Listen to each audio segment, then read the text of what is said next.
Hello friends, आप सभी का बहुत बहुत स्वागत अभिनंदन करता हूं आपका अपना यूट्यूब चैनल लर्न विद किमर सर में। दोस्तों, आज हम लोग वर्ण विचार यानी फोनोलॉजी के अंतर्गत स्वर के बारे में चर्चा करेंगे। आज की इस वीडियो में स्वर से संबंधित बहुत ही डीपली जानकारी आप लोगों को इस वीडियो के माध्यम से मिलने वाला है, तो वीडियो में बने रहिए और पूरा देखिए। पूरा देखने के बाद आपको लगेगा कि हाँ सर, इस वीडियो में स्वर से संबंधित कुछ हटकर और विशेष जानकारी मिला है। ठीक है, तो चलिए बिना देरी किए हुए आज का यह वीडियो स्टार्ट करते हैं और पढ़ते हैं यह टॉपिक। देखिए लिखा है स्वर, इंग्लिश में बोलते हैं वावेल। तो वावेल के 3 लक्षण यानी हिंदी में जो स्वर वर्ण स्वर ध्वनि होते हैं उनके 3 लक्षण हैं। 3 तरह से उनको परिभाषित कर सकते हैं। पहला क्या है? जिन वर्णों के उच्चारण में किसी अन्य वर्ण की सहायता न लेना पड़े, यानी कि ये जो स्वर ध्वनि है इनका जब हम उच्चारण करते हैं या लिखते हैं, ठीक है, तब किसी अन्य वर्ण का सहायता लेना नहीं पड़ता। जैसे मान लो मैं बोलूं क, तो क बोल रहा हूं तो मैं क जो व्यंजन ध्वनि है और अ जो कि स्वर ध्वनि है, दोनों को मिलाकर क कह रहा हूं। यानी जितने भी व्यंजन ध्वनि हैं उनका उच्चारण करते समय हमें अ जो कि एक स्वर ध्वनि है इसकी सहायता लेनी पड़ती है। चाहे लिखें तो भी, देखो लिखे हैं क, तो ये क जो है क और अ से मिलकर बना हुआ है। यानी जितने भी व्यंजन ध्वनि हैं या व्यंजन वर्ण हैं, तो व्यंजन वर्ण यानी लिखित रूप, तो वर्ण के रूप में लिखते समय अ स्वर का सहायता लेना ही पड़ता है और उच्चारण करते समय भी बिना अ स्वर की सहायता लिए यानी अ ध्वनि की सहायता लिए बगैर हम किसी व्यंजन ध्वनि का उच्चारण नहीं कर सकते। ठीक, लेकिन जितने भी स्वर ध्वनि हैं अ से लेकर औ तक, ध्यान देना, अ से लेकर औ तक स्वर ध्वनि है। अंग अहा को ना तो स्वर माना जाता है न ही व्यंजन। ये आगे इस पर और डिटेल जानकारी देंगे। यहीं तक स्वर है, इसको साथ में लिखा जाता है क्योंकि इन दोनों का जो लिखावट है वो अ की सहायता से लिखा जाता है, इसीलिए स्वर की श्रेणी में रखते हैं, लेकिन इन दोनों को स्वर नहीं माना जाता। यहीं तक स्वर है, अ से लेकर औ तक। इतना समझ में आ गया? तो ये है कि जितने भी स्वर ध्वनि हैं उनका उच्चारण करते समय हमें किसी अन्य ध्वनि या अन्य वर्ण का सहायता लेना नहीं पड़ता। दूसरा लक्षण देखें, जिन वर्णों का लगातार उच्चारण किया जा सके। अ, आ, गायक लोग देखना आलाप करते हैं ना स्वरों का, तो स्वर का ही आलाप हो सकता है, किसी व्यंजन वर्ण का नहीं हो सकता। आप क बोल के देखो लगातार क, तो शुरू में तो क बोला, बाद में अ ध्वनि सुनाई दे रहा है। ठीक है, तो जब भी आप किसी व्यंजन वर्ण को लगातार बोलने का प्रयास करेंगे तो उसमें जुड़ा हुआ जो अ ध्वनि है वो लगातार जाएगा। क शुरू में ही वर्ण, क वर्ण का ध्वनि शुरू में ही निकलता है बस। ठीक है, तो इसका दूसरा पहचान क्या है कि किसी भी स्वर ध्वनि को हम कंटिन्यूअसली लगातार अनवरत रूप से बोल सकते हैं। ठीक है, यानी उच्चारण कर सकते हैं। ये हो गया दूसरा पहचान। तीसरा क्या है? जिन वर्णों की मात्रा होती है, हम सब जानते हैं कि क से लेकर अड़ तक उनका मात्रा नहीं होता, उसमें मात्रा लगाते हैं, लेकिन अ से लेकर अह तक का देखो एक संकेत रूप में मात्रा होता है। क्या होता है? मात्रा होता है। और ये मात्रा क्या होता है भाई? देखो, जब कोई व्यंजन वर्ण से, जब कोई स्वर व्यंजन वर्ण से जुड़कर अपना स्वरूप खोकर मात्रा का रूप ले लेते हैं, ठीक है, तब हम उसको कहते हैं मात्रा। देखो मान लो ये क है, इसमें मुझे आ जोड़ना है, आ ध्वनि को जोड़ना है, तो ये आ के रूप में नहीं जुड़ेगा। ये क में ये जो आ है वो आ का जो मात्रा है, जो संकेत है, उस रूप में जुड़ता है। तो इस तरह ऐसे क में आ जोड़ने पर इस तरह लिखा जाता है। तो क में आ नहीं जुड़ा, आ की मात्रा जुड़ा। तो यहां से क्या समझे, जब भी कोई स्वर किसी व्यंजन से जुड़ता है, किसी व्यंजन के साथ संयोग करता है, तो वह जो स्वर है अपने मूल स्वर के रूप में नहीं जुड़ता, बल्कि अपनी मात्रा के रूप में जो उसका स्वरूप है उस रूप में किसी व्यंजन के साथ संयोग करता है। ठीक, तो ये है मात्रा। और यहाँ अ से लेकर अ तक देखो सभी का कुछ न कुछ मात्रा है, केवल अ का मात्रा नहीं होता, अ की मात्रा नहीं होता। ये जो ऊपर में सिरो रेखा है तो समझ जाओ अ की मात्रा है। ठीक, चलिए देखें स्वर के प्रकार।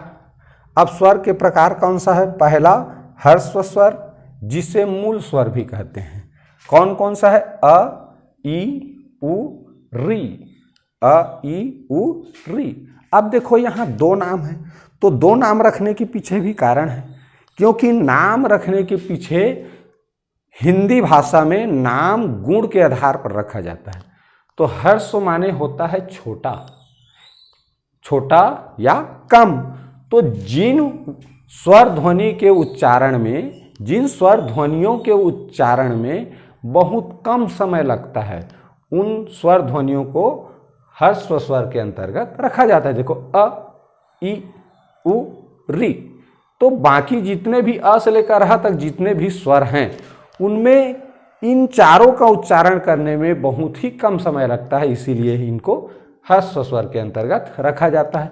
अब इनको मूल स्वर भी कहते हैं। तो मूल स्वर क्यों कहते हैं भाई, तो मूल का अर्थ क्या होता है, मूल का अर्थ होता है जड़, जड़ को मूल भी कहते हैं। तो जड़ क्या होता है, जड़ से ही पेड़ पौधों की उत्पत्ति होती है, जड़ से ही पेड़ पौधों की उत्पत्ति होती है। इसका मतलब क्या हुआ, ये जो मूल स्वर हैं इन्हीं चार मूल स्वरों से ही और बाकी जितने भी स्वर हैं उनकी उत्पत्ति हुआ है। ठीक है, इसीलिए इन चारों को मूल स्वर कहते हैं। अब इनसे किस तरह उत्पत्ति हुआ है, चलिए दूसरा प्रकार में जानते हैं। ठीक है, देखिए दूसरा प्रकार का नाम क्या है, दीर्घ स्वर, या इन्हीं को संयुक्त स्वर भी कहते हैं। तो संयुक्त स्वर और दीर्घ स्वर दो ठो नाम है, माने दोनों गुण के आधार पे अलग अलग तरह से रखे हैं। तो दीर्घ स्वर इसलिए क्योंकि ये जितने भी दीर्घ स्वर हैं, आ, ई, उ, ए, ओ, ऐ, औ, इनका उच्चारण समय, ये जो मूल स्वर के उच्चारण में जितना समय लगता है उससे दोगुना समय ये जो दीर्घ स्वर है, ये और ये कुल मिलाकर कितना है, 4, 3, 7, यानी कि जो 7 दीर्घ स्वर है उनका उच्चारण करने में जो समय है वो मूल स्वर से दोगुना लगता है। ठीक है, इसीलिए इन्हें दीर्घ स्वर कहते हैं। दीर्घ माने लंबा, बड़ा। तो इनका जो उच्चारण करने का जो समय है वो मूल स्वर से दोगुना है, लंबा है, दीर्घ है। ठीक है, इसलिए बोलते हैं इसको दीर्घ स्वर। अब दूसरा नाम भी है इसका संयुक्त स्वर। तो संयुक्त स्वर क्यों बोलते हैं भाई, क्योंकि ये दो स्वरों का संयोजन से बना है, दो स्वरों के संयोग करने से बना है, दोनों दो स्वरों के मिलने से बना है, इसलिए संयुक्त स्वर भी बोलते हैं। कैसे, देखो अ मिलकर के आ, तो दो छोटा छोटा जो अ है इनको जोड़ने से आ बना है, ई मिलकर ई बना है, उ मिलकर उ बना है। तो इस तरह समान अ मिलकर, ये देखो जो पहला प्रकार में रखे हैं वो दो समान स्वर ध्वनियों से मिलकर के ये जो 3 जो दीर्घ स्वर ध्वनि है ये बना है। ठीक है, अब दूसरा प्रकार में आप देखिए, शुरू में अ है दोनों में, और दूसरा में अलग स्वर है, यानी कि अ ई मिलकर के ए स्वर बना है, अ उ मिलकर के ओ स्वर बना है। तो यहाँ देखिए इसमें खासियत है कि सब में अ है, शुरू में अ के साथ ई जुड़ने से, अ के साथ उ जुड़ने से ये जो दोनों स्वर ध्वनि है, स्वर वर्ण है, ये बना हुआ है। ठीक है, अब यहाँ देखें तो अ तो इसमें भी है, लेकिन ये अ के साथ जुड़ रहा है वो क्या है, खुद एक संयुक्त व्यंजन है। ये दोनों क्या है जी, संयुक्त व्यंजन है, क्योंकि दो स्वरों को मिलने से बना है। तो जब अ के साथ ए जब संयुक्त व्यंजन जुड़ता है तब ऐ बनता है, अ के साथ ओ एक संयुक्त व्यंजन है, वो जब जुड़ता है तब औ बनता है। ठीक, तो इस तरह से दीर्घ स्वर यानी जिसे संयुक्त स्वर भी कहते हैं, क्यों कहते हैं ये मैंने आप लोगों को इसमें बताया। और एक स्वर होता है तीसरा जिसको बोलते हैं प्लुत स्वर। प्लुत स्वर का चिन्ह होता है इस तरह से, हिंदी के 3 जैसे।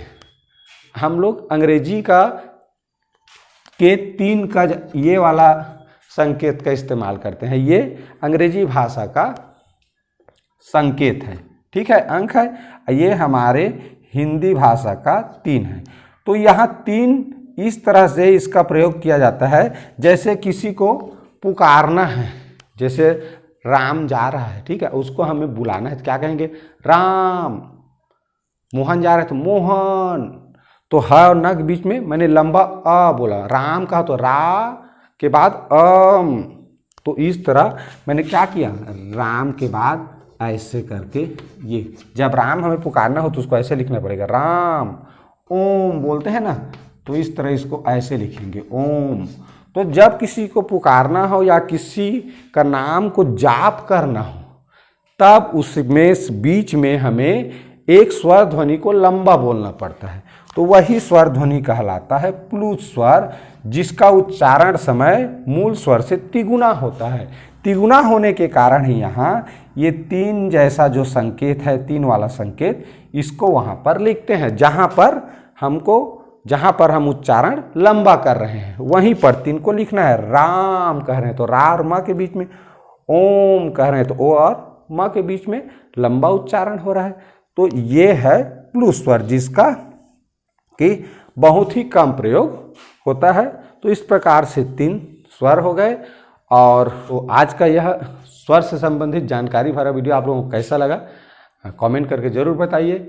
यह जो वीडियो बना रहा हूँ वो प्रतियोगी परीक्षाओं को ध्यान में रखते हुए बना रहा हूँ, ठीक है। तो जो भी प्रतियोगी परीक्षाओं की तैयारी कर रहे हो, चाहे छत्तीसगढ़ शिक्षक पात्रता परीक्षा की हो या किसी भी अन्य तरह की परीक्षाओं की तैयारी कर रहे हो, आप लोगों के लिए यह जानकारी बहुत ही कारगर सिद्ध होने वाला है। तो वीडियो को लाइक ज़रूर किया कीजिए और दोस्तों में शेयर करना भी मत भूलिए। अगर मेरे चैनल में नए होंगे तो सब्सक्राइब जरूर कर लीजिए और पूरा वीडियो देखें। इसके लिए बहुत बहुत धन्यवाद।